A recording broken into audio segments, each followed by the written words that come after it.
এক ব্যক্তি জঙ্গল দিয়ে হাঁটছিলেন, হঠাৎ করে দেখলো একটা সিংহ তার পিছু নিয়েছে। সে প্রাণ ভয়ে দৌড়াতে লাগলেন। কিছুক্ষণ দৌড়ানোর পর সে একটা পানি শূন্য কূপ দেখতে পেল। সে চোখ বুজে সেই কূপে ঝাঁপ দিল। ঝাঁপ দিতে সে একটা দড়ি পেয়ে গেল। সে থপ করে সেই দড়িটাকে ধরে বসলো এবং সেখানে ঝুলে থাকলো। কিন্তু সে নিচে তাকিয়ে দেখলো বিরাট এক সাপ তার দিকে তাকিয়ে আছে।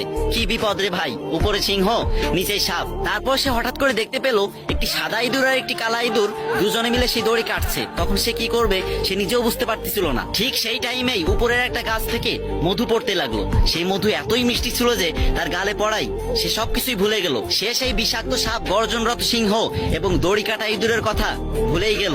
এই ভিডিওর শিক্ষণীয় বিষয় হচ্ছে এটাই, ওই সিংহটি হচ্ছে মৃত্যু যে সব সময় আমাদের তাড়িয়ে বেড়াচ্ছে, আর ওই সাপটি হচ্ছে কবর যে সব সময় আমাদের অপেক্ষায় আছে। ওই দড়িটি হচ্ছে আমাদের জীবন যেটা সম্বল করে আমরা বেঁচে আছি, আর ওই সাদা ইঁদুরটি হচ্ছে দিন আর কালো ইঁদুরটি হচ্ছে রাত, যারা আস্তে আস্তে আমাদের আয়ু কমিয়ে দিচ্ছে। আর ওই মৌচাকটি হচ্ছে দুনিয়া যেটার একটু মিষ্টি পেয়ে আমরা আখিরাতকেই ভুলে গিয়েছি। হে আল্লাহ, আমাদের সকলকে আপনি বুঝার তৌফিক দান করেন, আমিন।